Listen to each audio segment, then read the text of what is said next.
Olá, amigo internauta, leitor do Jornal Diário de Suzano, seja muito bem-vindo, seja muito bem-vinda à série de entrevistas DS 60 anos.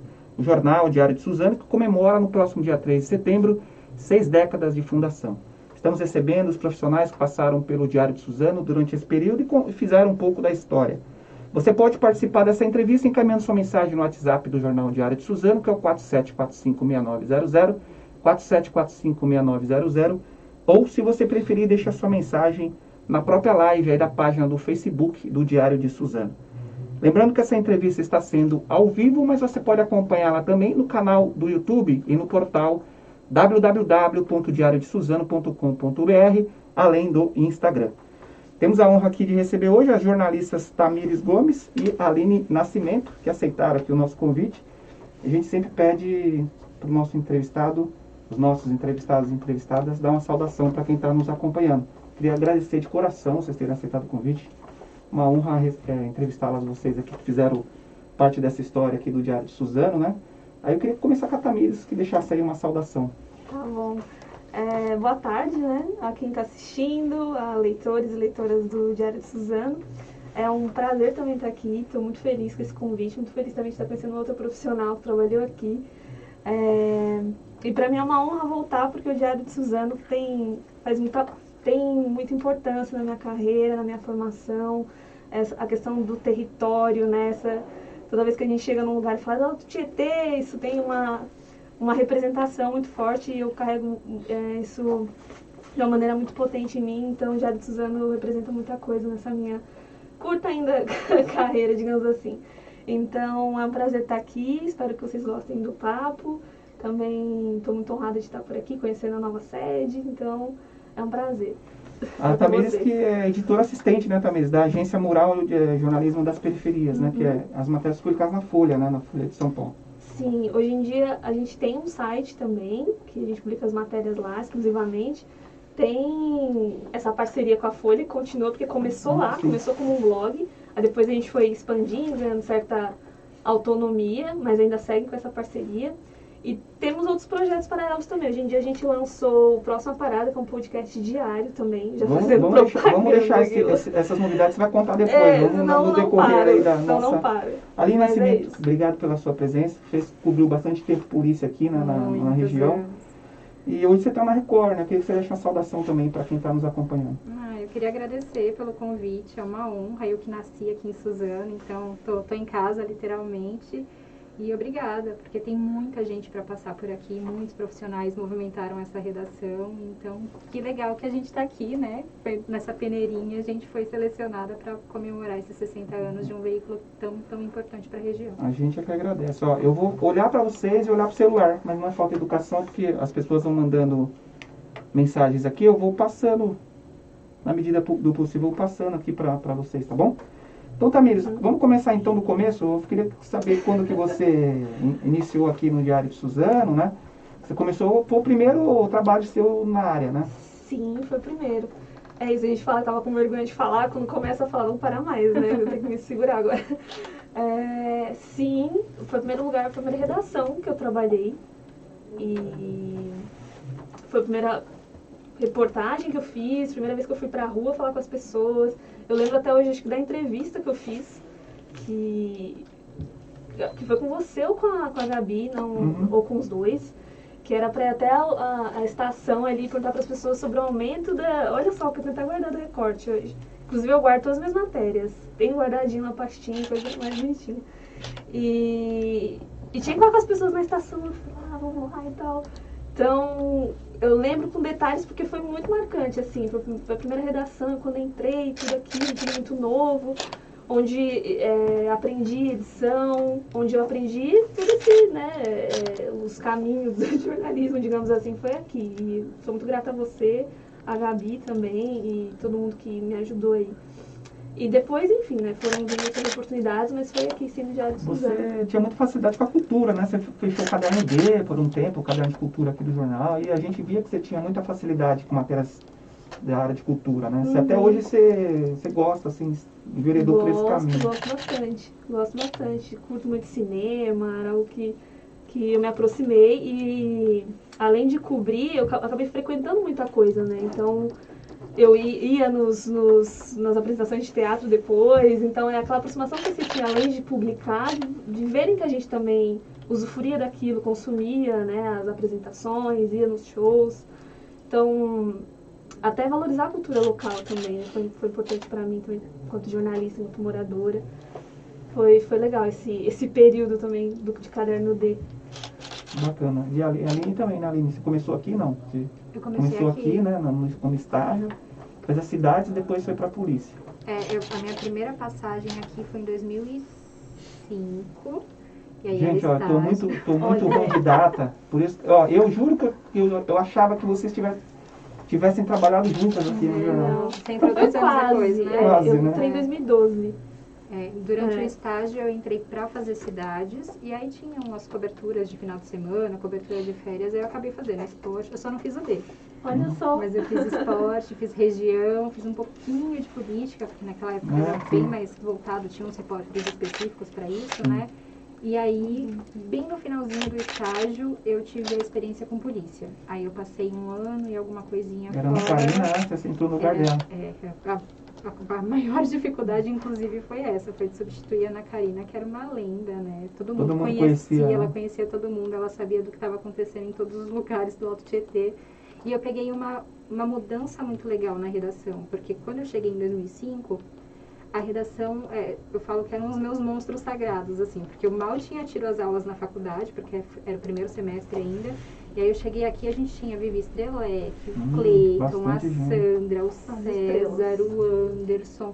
Então, assim, era uma aula, qualquer almoço com eles, qualquer papo do café, qualquer paradinha na porta da redação. E aí eu comecei a pegar uma transição um pouco maior para pessoas com um perfil mais parecido com o meu, assim, mais de começo de faculdade e tal. Então eu peguei uma mudança muito grande mesmo do tipo de profissional que a gente tinha aqui, né?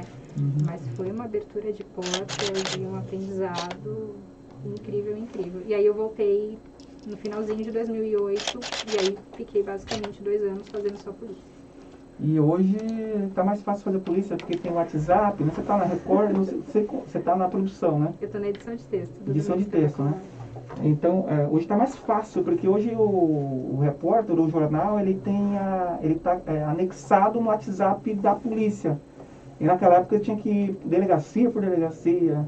Às vezes pegava um caso na hora lá, então era difícil naquela época. Assim, olha, eu vou te contar que 3, 4 anos depois de ter deixado o jornal, eu ainda recebia mensagenzinhas ali de alguém, olha, aconteceu tal coisa, ó, você tá lá no jornal ainda, você consegue o contato de alguém para me passar? Porque é isso, você demora muito tempo para consolidar as fontes quando você está fazendo polícia.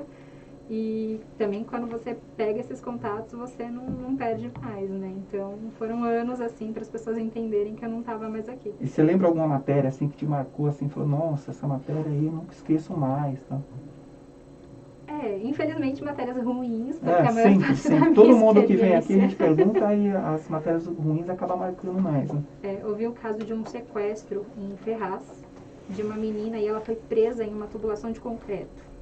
E foi uma história que chamou muito a atenção, uma menina muito jovem, muito bonita, a família tinha todo aquele apelo, e foi uma coisa muito triste, e a polícia, a civil conseguiu encontrar o responsável por isso. E me deram 10 minutos para entrevistá-lo. E foi uma entrevista exclusiva, a gente conseguiu um espaço bacana e tal.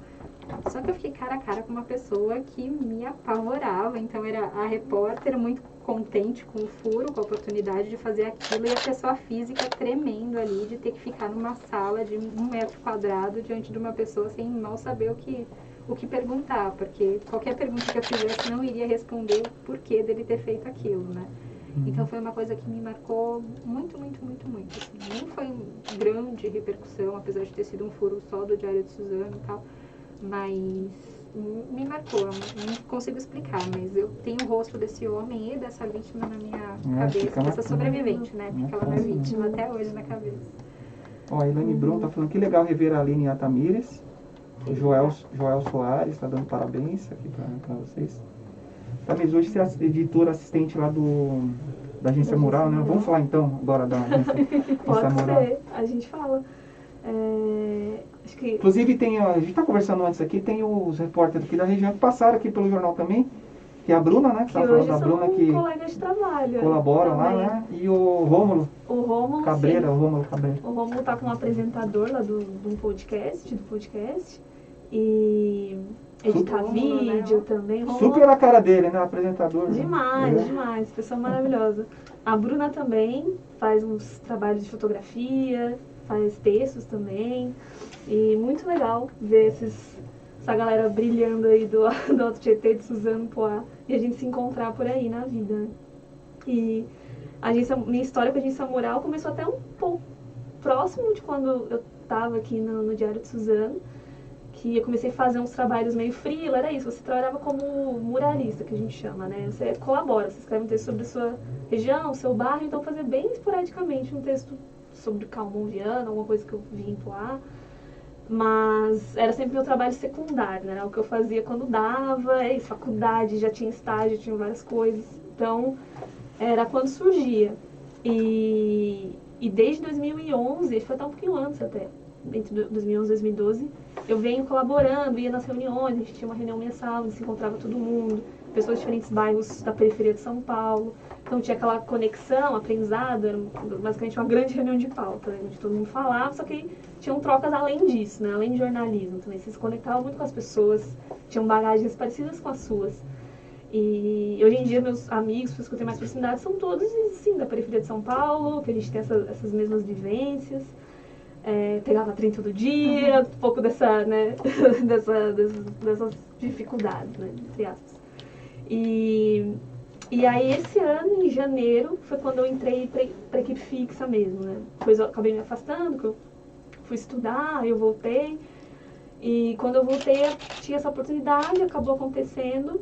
E hoje eu tô lá desde fevereiro, de janeiro para fevereiro. A agência tem uma sede, né? Fica ou não? Vocês ficam Não, de hoje casa? em dia eram todos home office, Todos mas home? tinha uma casa onde funcionava uma mini redação. Muito Mas a bom. ideia era funcionar, já estava tudo pronto, tinha um cowork onde a gente tinha os equipamentos.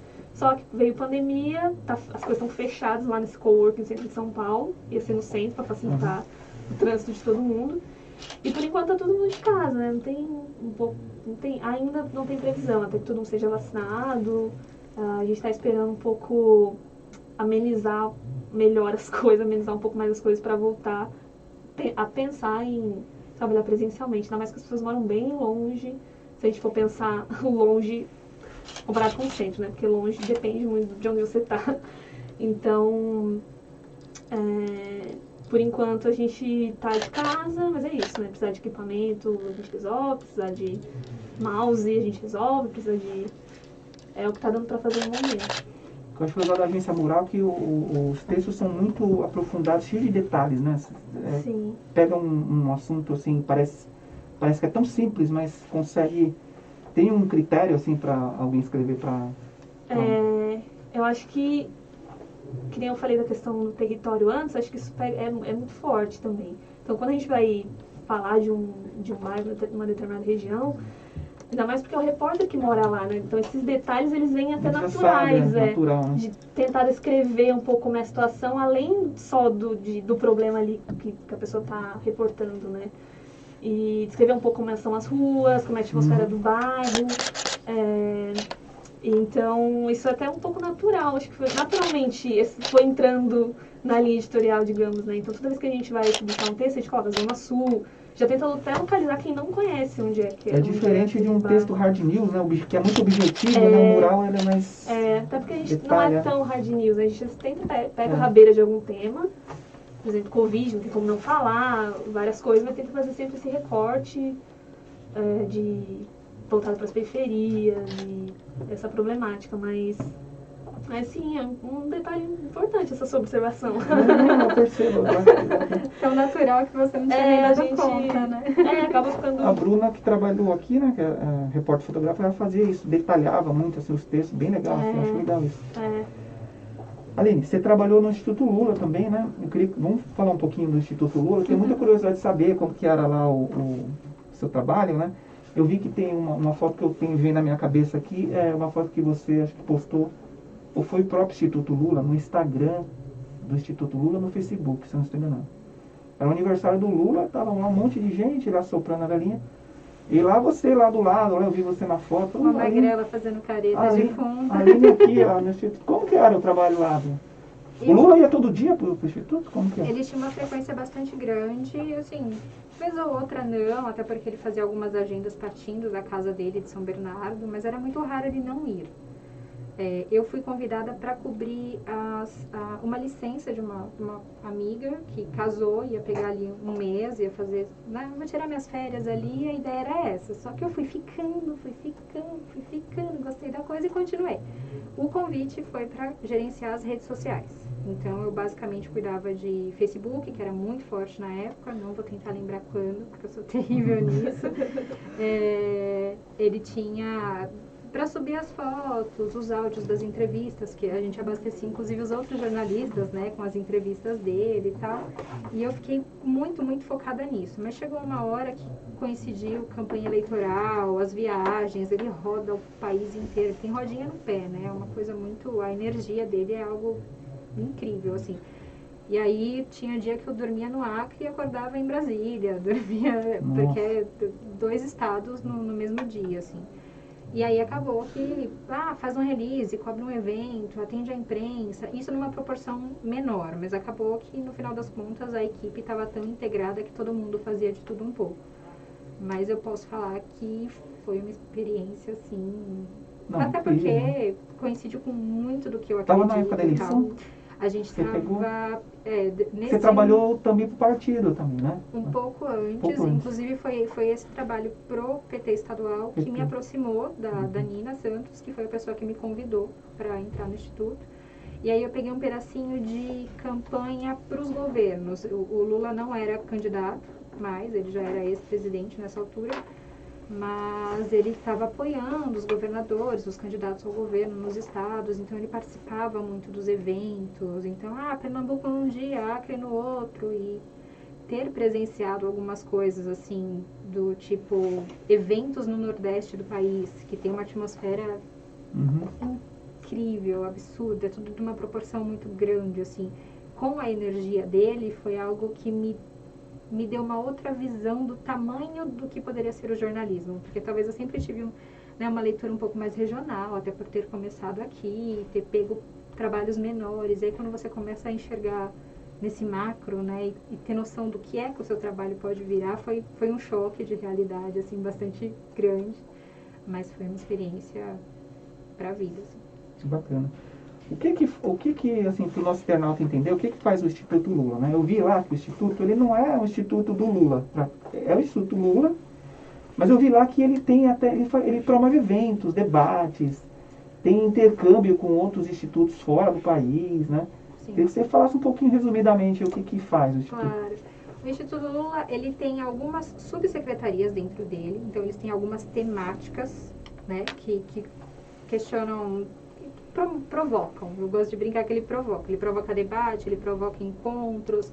Então, às vezes ele organizava um encontro só de blogueiros, um encontro só para falar da América Latina, um encontro só para falar da África, porque a gente tinha uma divisão de setores dentro do Instituto para discutir as relações do Brasil com os outros países, a relação do Brasil com, de repente, um jornalismo que a gente falava que era mais underground, que era exatamente o que o Mural fazia, né? Que era ter essa visão mais local das coisas, porque a gente pega a grande imprensa e ela já está consolidada. Quem não consegue muitas vezes chegar nesses eventos é o pessoal de agência, é o pessoal que vai fazendo Mídia mais independente. Exatamente. E aí tinha uma valorização muito grande disso, inclusive. Quais são as mídias que estão fazendo essa leitura aprofundada da realidade? Quem são os agentes disso tudo? Vamos chamar essa galera para uma roda de conversa, vamos entender o que eles estão fazendo e vamos ver como a nossa ação aqui, porque é óbvio que o nome Lula é uma marca, né? Sim, sim. Então, o que ele pudesse fazer para promover isso, para dar uma certa visibilidade, mas, obviamente, também fazer esse intercâmbio, porque ele aprendia muito, ele é muito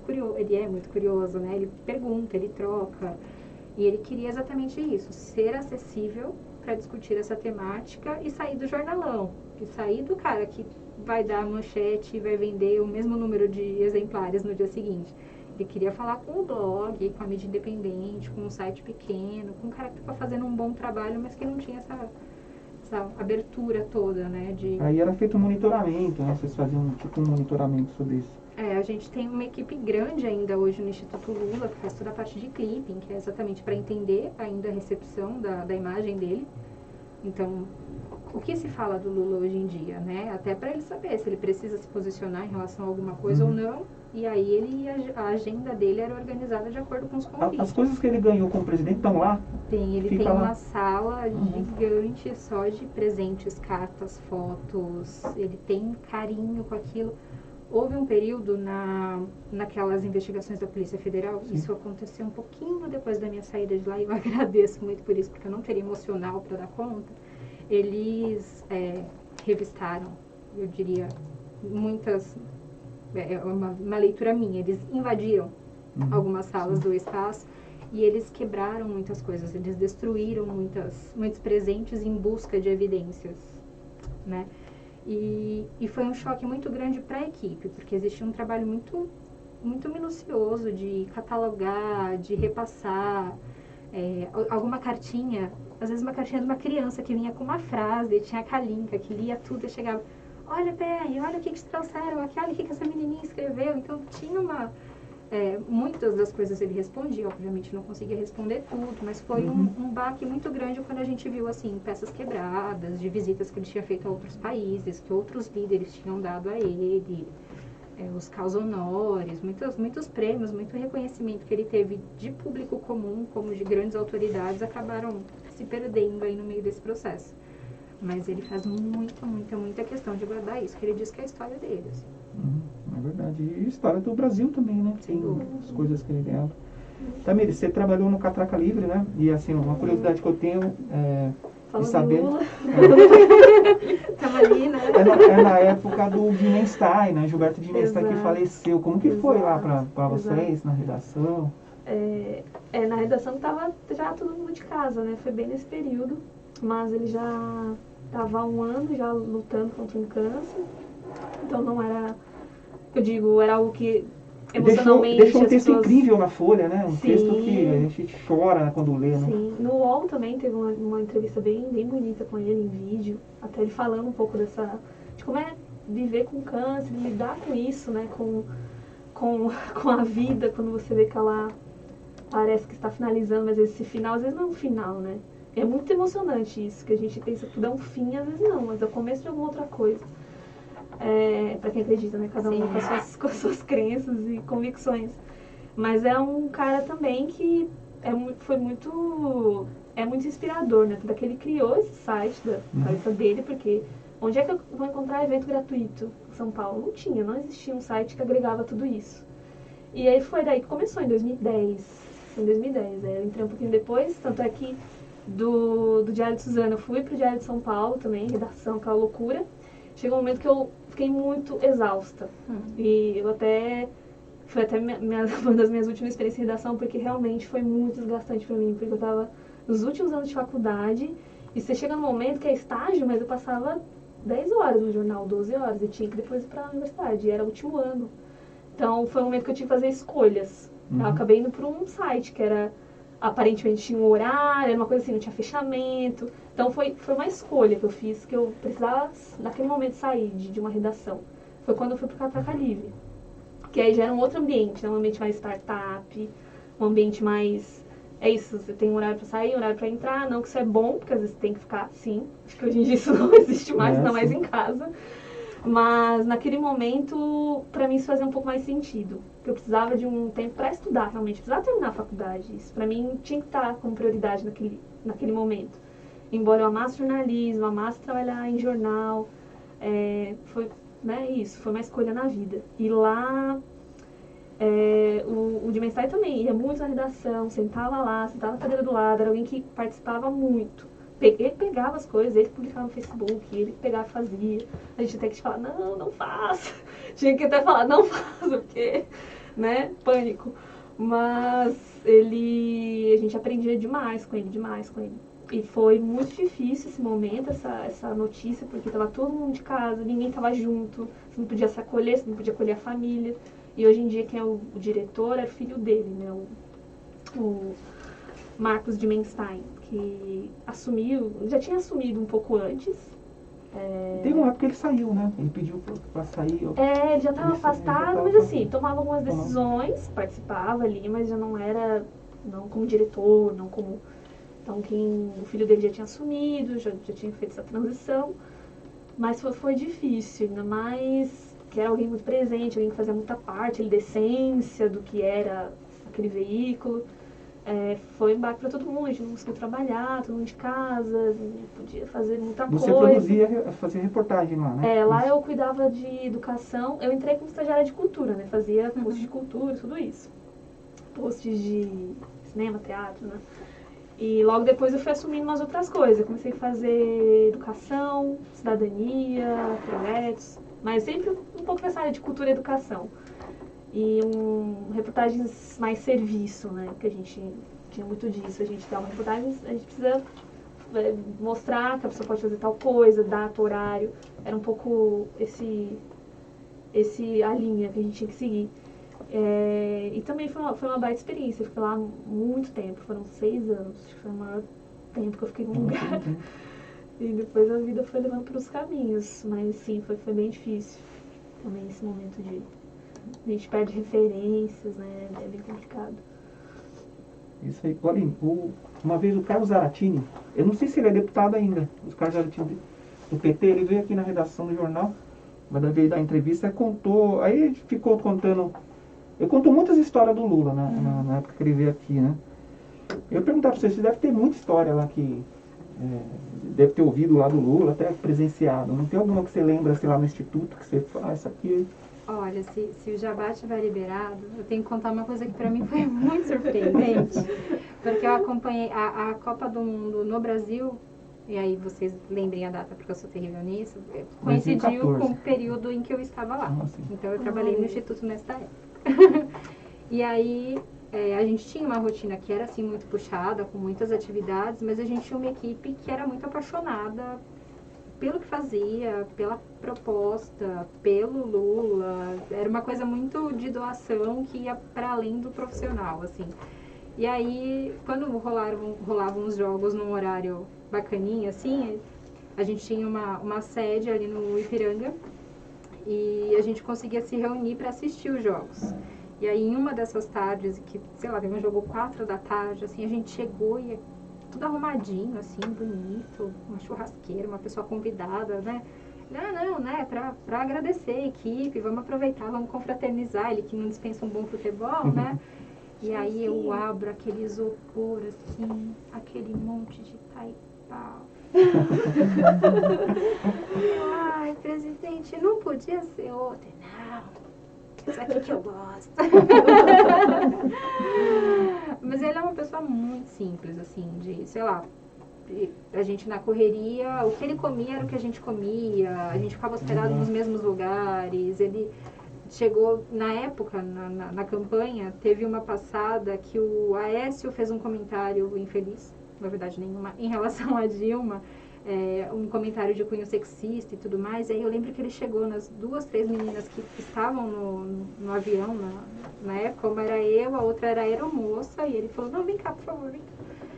O que vocês sentiriam, assim, se vocês fossem, eu não vou lembrar a palavra, como vocês podem perceber, a minha memória é terrível, mas ele usou exatamente a expressão que tinha sido usada na época, e ele queria saber como a gente, mulher, se sentiria tendo sido taxada daquilo.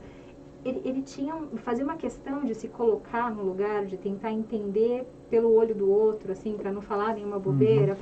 E era engraçado que a gente estava assim, conversando e tal, e aí de repente num discurso ele encaixava alguma coisa que você tinha dito para ele, assim, que você achava que era uma conversa muito aleatória.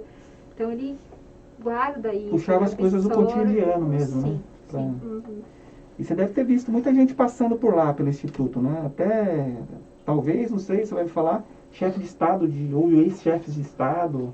Sim, o Instituto ele tem uma particularidade que já não reflete mais a realidade hoje, mas na época em que eu trabalhei lá, a sede ela era dividida em 2 prédios.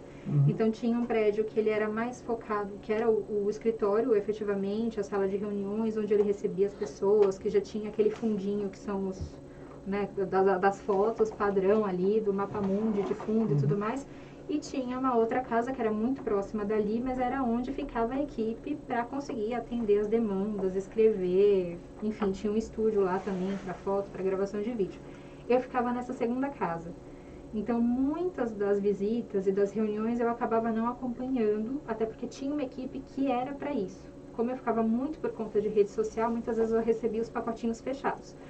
Mas assim, a relação dele, principalmente com os chefes de Estado, não necessariamente na ativa, mas que já passaram pela América Latina e pela África, sempre foi uma aproximação muito grande. Então eram visitas constantes que ele tinha ali, e eu posso falar que eu perdi as contas de quantos deles passaram por lá quando eu trabalhei por ali.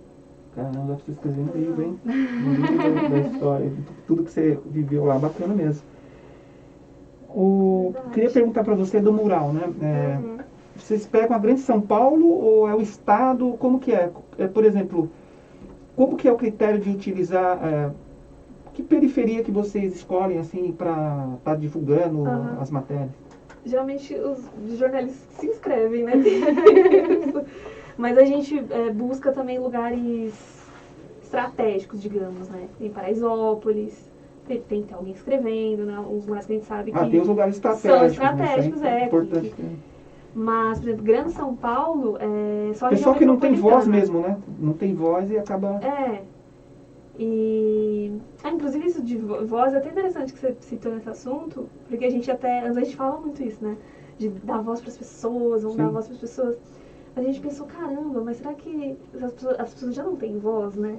Então tem que ampliar e dar o megafone, né? A gente depois ficou, caramba, é mesmo, a gente vai ampliar a voz das pessoas, porque a gente ficou, nossa, quem supra-suma a gente é, às vezes, para dar voz para alguém, né? A gente não é ninguém também. Às vezes, repórter, a gente tem uma autoestima maravilhosa, a gente fala, deixa eu ir lá e fazer coisa. Vamos mudar o mundo. Vamos mudar o mundo. E às vezes, gente, a pessoa sabe mais coisas que você e tá lá, né? O tio da feira tá há 1000 anos ali, sabe muito mais da vida que você. Mas é muito interessante, isso foi aprendizado pra mim também, de pensar que o meu papel é só publicar essa história da pessoa e dar essa visibilidade, mas assim, a voz dela tava ali, sempre teve, né? É que a gente que não foi lá ouvir. É muito, muito interessante pensar isso. Mas falando de como a gente escolhe, digamos assim, a gente só cobre região metropolitana, que nem interior de São Paulo, nem dá, porque a gente nem tem esse braço, nem tem como gerir essa rede, né? Hoje em dia a gente tem 60 correspondentes, entre alguns mais ativos, outros menos. Mas esses 60, cada um mora numa região, muitos na Grande São Paulo, Suzano, a gente tem Rômulo, tem Bruna, tem Mogi das Cruzes, eu que era de Poá, tem o Lucas, que é de Poá, Lucas Landim também. Então, a gente só se limita à Grande São Paulo, Osasco, Guarulhos, também essas cidades que são regiões também estratégicas, que tem Osasco, Guarulhos, estão segunda na cidade de São Paulo, né? Terceira, enfim. E aqui Alto Tietê. Mas é isso, esse mês a gente até abriu uma outra seleção, porque tem reciclando também, né? Porque às vezes as pessoas vão para outros trabalhos, porque é isso, né? É também uma relação ainda de freelance, ainda mais quando as pessoas não são dessa equipe fixa. Então a gente acaba reciclando, aí outra pessoa arruma um trabalho e, claro, a gente consegue se dedicar às vezes as 2, 3 coisas, e a gente vai abrindo essa seleção e buscando os lugares que a gente, naquele momento, precisa. Que nem nesse período a gente fez até uma lista, que nem Jardim Ângela, cara, a gente precisa ter alguém de Jardim Ângela, a gente precisa ter alguém de Heliópolis, a gente precisa ter alguém, então a gente vai mapeando também onde é que falta a gente cobrir nessa cidade, que é muito grande, é muita coisa, impossível ter gente em todos os lugares. E também para dar, não oportunidade, mas é isso, abrir para que esses repórteres escrevam sobre os seus bairros também, né? E que pratiquem escrita, a gente também tem essa coisa muito de laboratório, de não precisa ser super inteligente, escrever mega bem. Todo mundo começou aqui, eu vejo meus textos no Diário de Suzano e falo, meu Deus, eu escreveria totalmente diferente alguns deles. E faz parte do processo. Então, a gente recebe muito jornalista que acabou de se formar, né, que quer escrever. E tem projetos sensacionais, né, nesses bairros, né? Assim, tem alguma e coisa que você lembra assim, desenvolve. falou, nossa, aquela matéria incrível. Não foi de um bairro, mas acho que foi de uma ideia, talvez, mas junta um pouco disso do bairro, porque assim, a gente que pega trem, metrô, Tem sempre aquele vão. Eu sempre cito essa matéria em todos os lugares que me perguntam qual matéria mais genial. Porque, genial, sim, né? Mas foi interessante porque a gente, cara, tem um buraco aqui no vão. Como que ninguém reparou nisso? E resolver nisso, a gente, vamos medir o tamanho desses buracos em todas as estações de trem. Vamos, aí juntou uns 10 repórteres lá e saiu todo mundo com a reguinha. E eu medi da linha coral nessa época. E essa matéria saiu na Folha depois. Nossa, amaram a matéria e a Folha reproduziu e tudo. E a gente foi medindo em tudo, a gente fez o nosso levantamento, que ninguém nunca tinha feito, que ninguém nunca ia parar pra ver o tamanho do buraco. E assim, tinha buraco que era mais de 40 centímetros. E parece que depois a CPTM tomou providências, Tomou, né? colocar nos Padronizou, borrachões. colocou borrachão. Colocar nos borrachões pra tentar resolver. A gente até usa isso como impacto e tudo. Repercutiu Enfim, muito. repercutiu. Nós fizemos uma matéria também, isso aí. É isso. Mas não, assim, depois que vocês fizeram, colocamos até a Entendi. fonte lá. Olha aí. Viu, galera, que tava no trem, É. tá? Tinha uma louca com uma reguinha lá, não era totalmente uma louca, ela só é jornalista.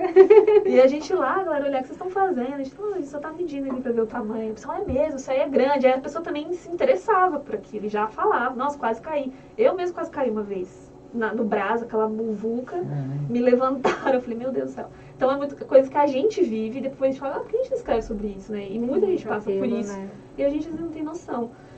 Mas são muitas matérias, que nem eu posso citar uma última, que é até do Lucas Veloso, um repórter maravilhoso lá da Agência Mural. Ele saiu, inclusive, vai fazer um trabalho lá no Estadão, que o Estadão agora vai cobrir periferia também, tem um novo projeto.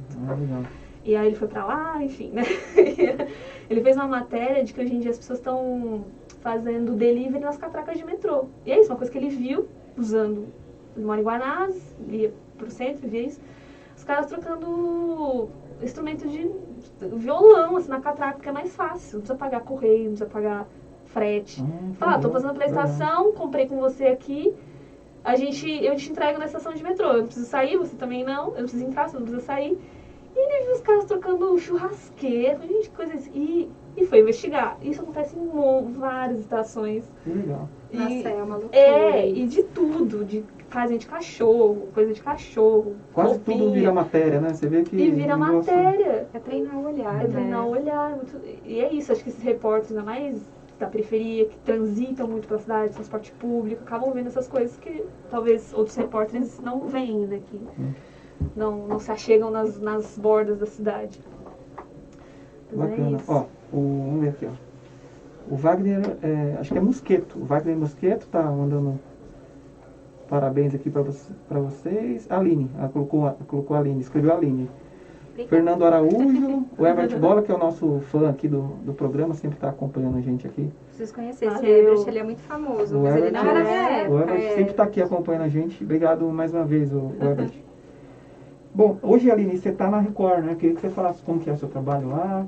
Hoje eu sou diretora, eu já estou me promovendo. Já, olha só, já. Cuidado, Profetiza. chefe, cuidado, chefe. Eu sou editora de texto no Domingo Espetacular, que é uma revista eletrônica semanal.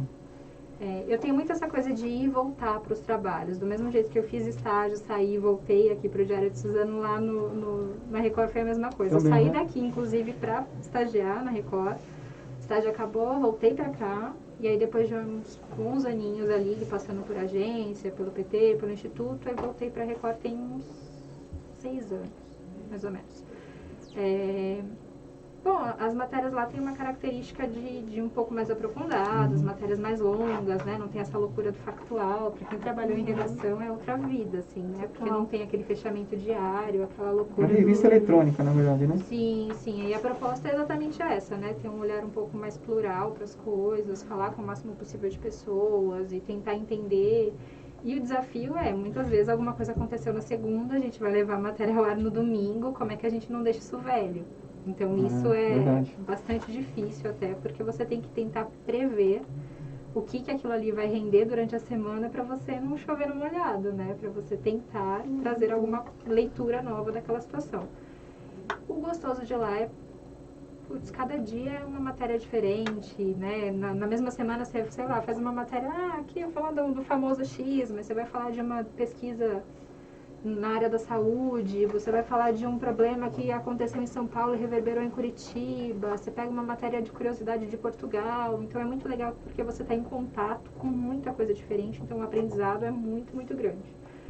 mas é completamente diferente, pelo menos para quem se imaginou em uma redação aí praticamente o resto da vida, porque o impresso é meu primeiro amor, assim, no jornalismo, e isso é inquestionável. É bastante diferente, assim, é se reinventar, enxergar um jeito diferente de fazer a mesma coisa, né? Porque não deixa de se reportar, né? Mas é gostoso. Bom, vamos lá então, vamos dar um spoiler. O que vai ter no Domingo Espetacular da Record? Pode falar então agora para todo mundo aqui que está acompanhando. Só, ninguém vai ficar sabendo, só a gente. Tô brincando, não vai fazer isso. Né? Até porque acabou ontem, hoje eu tô de folga, só vou descobrir a semana amanhã, então eu nem poderia dar spoiler. Chefe, pode respirar tranquilo. Brincadeira. Só uma brincadeira, pessoal da Record aí. Não vai acontecer isso não. A gente está caminhando para o nosso final. Puxa, passa muito rápido aqui, mas será que dá tempo de fazer mais umas perguntinhas para vocês? Acho que dá, né? Tá tranquilo. Eu queria saber como que foi para vocês a questão da pandemia, né? Vocês trabalharam mais no home, como que foi a gente continua nesse tormento aí da pandemia, claro que agora com mais pessoas vacinadas, demorou a vacina, mas estamos sendo vacinados aí. Como que foi para você, Tamires, essa... Inclusive eu me vacinei hoje. Você vacinou lá hoje? no Reino da Garotada. Jacarezinho. Você já vacinou? Eu tomei a primeira. Tomei a primeira. Mas era pra ter tomado semana passada. Acabei não conseguindo, eu vim, como eu ia estar por aqui, pela região, falei, vou hoje. Espero não estar com aquela, falei, já pensou em dar a reação quando eu estiver aqui lá. Mas deu tudo certo. E eu tô há um ano, desde o início da pandemia eu tô de home office, né? Tive muitos trabalhos nessa pandemia, foi também uma loucura, porque eu saí de um, entrei em outro, porque em junho teve várias pessoas foram demitidas do Catraca Livre, então foi o momento que eu saí de lá. Muitas pessoas, enfim, né, crise, meio da pandemia, não sabia pra onde ia. Bate aquele desespero e fui entrando em outro trabalho, cheguei a trabalhar uns 3 meses na prefeitura fazendo redes sociais para um secretário, o Trípoli. Fazia, enfim, falar de ambientalismo, de direitos animais, que é um pouco a pegada dele. E ele não era nenhum candidato, então a gente fazia coisas frias.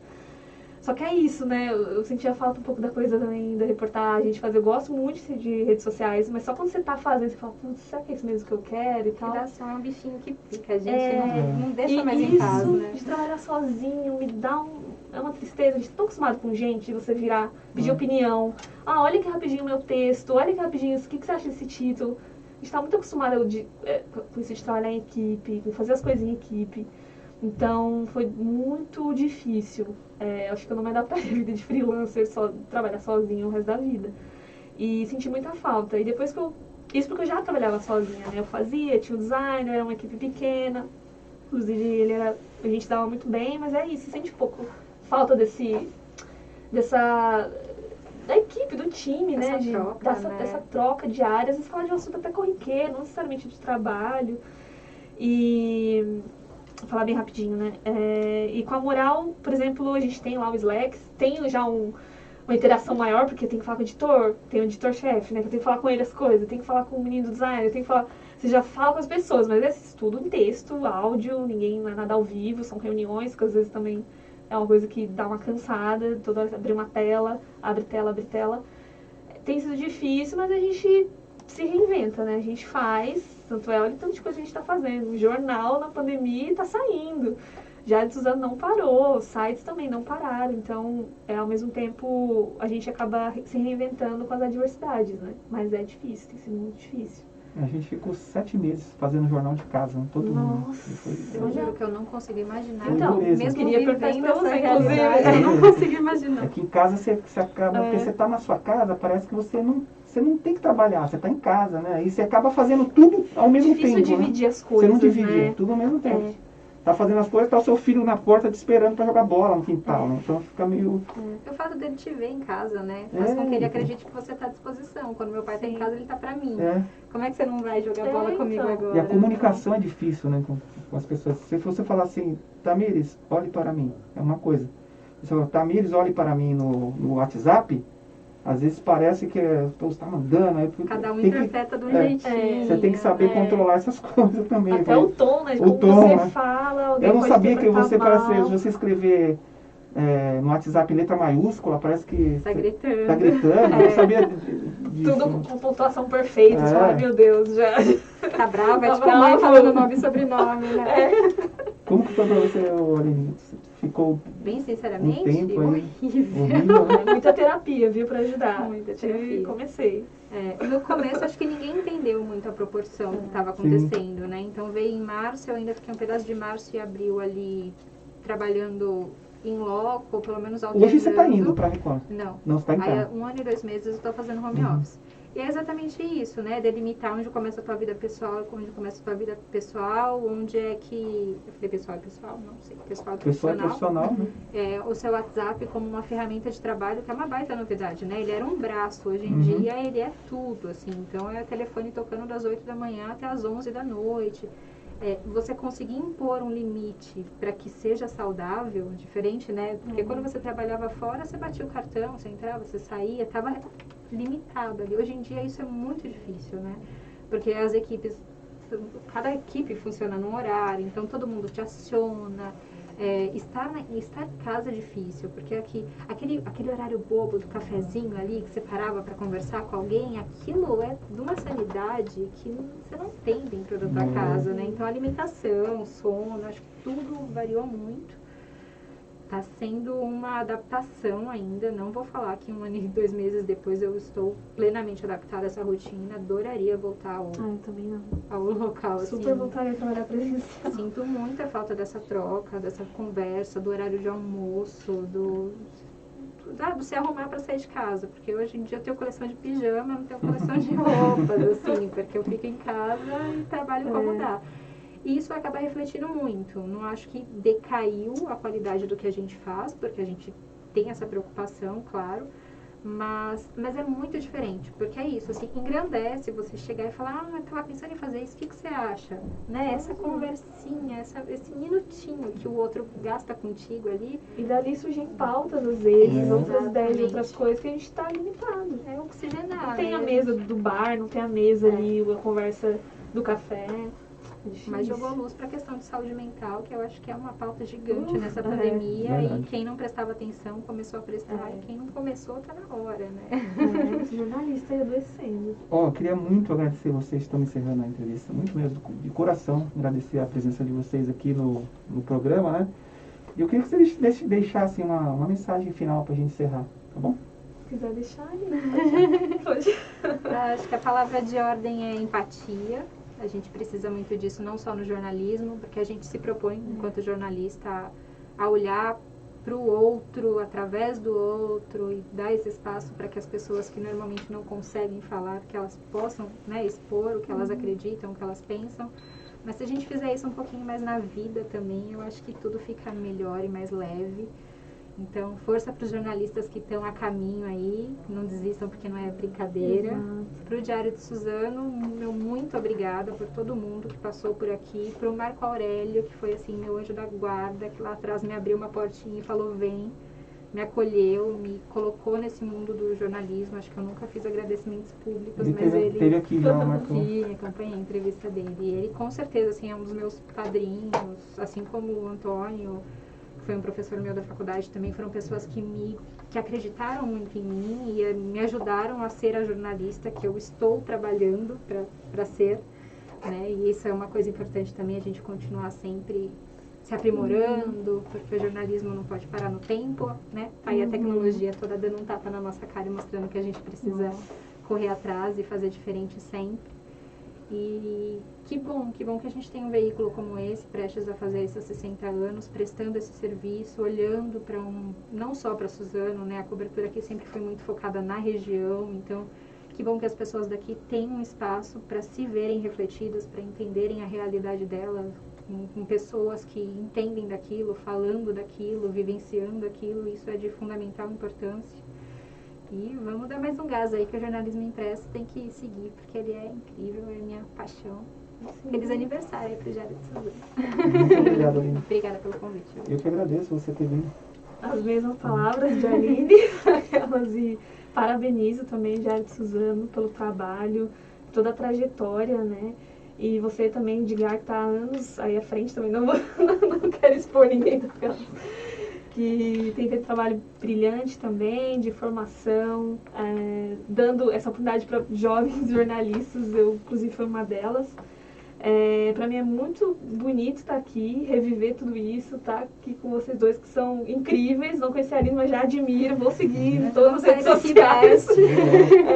Então, olha só, né, como a gente criou-se uma rede, o Diário de Suzano criou essa rede de pessoas tão potentes, tão importantes, nessa cobertura de qualidade. Eu sempre digo isso, que, por exemplo, Poá, eu até fiz uma matéria falando do último jornal que fechou lá, é até doloroso isso. E o Diário de Suzano, entre os jornais da região, faz um trabalho que é excelente nessa cobertura, não só de Suzano, mas de muitos lugares, que tem essa ausência de informação, sabe? Ainda mais no Alto Tietê, a gente ainda tem lugares que tem essa ausência, né? Que não tem um veículo local. Então, olha, é um trabalho excepcional que eu admiro sempre. Todos os lugares que eu vou, falo que foi uma das redações mais incríveis que eu trabalhei. E eu não estou dizendo isso porque eu estou aqui, eu realmente falo. Verdade. Então, é muito gratificante estar aqui também, agradeço e espero que o trabalho de vocês continue fazendo esse sucesso, continue ainda mais um período de desinformação, né, onde a gente tem que lutar aí não só contra, né, Covid, mas às vezes tem sido muito difícil, então é muito importante o trabalho de jornalismo sério, de qualidade, com profundidade, então parabéns mesmo. Tá certo. Bom, eu estou morando em São Paulo, mas quando vocês vierem para cá, as portas estão abertas, se quiser vir tomar um café, é sessão de casa, Com tá bom? certeza. Tem uma pautinha aí ainda? Dá Opa, tempo? Se tiver um caderno dele, eu vou fazer. É o que mais tem aqui, vocês sabem, é inesgotável, né, a quantidade de pautas. Assim que voltarem os eventos, daquelas... Tá bom. Não vou me oferecer não, porque é política, eu vou deixar para reviver uma outra editoria com notícias melhores, tá? Mas eu volto. Muito obrigado mesmo, tá bom? Obrigado de coração. Bom, queria agradecer você, amigo internauta, que participou conosco aqui dessa entrevista, encaminhou suas mensagens e nos acompanhou. E continue nos acompanhando até o final da semana. Até o próximo vídeo. Um abraço a todos.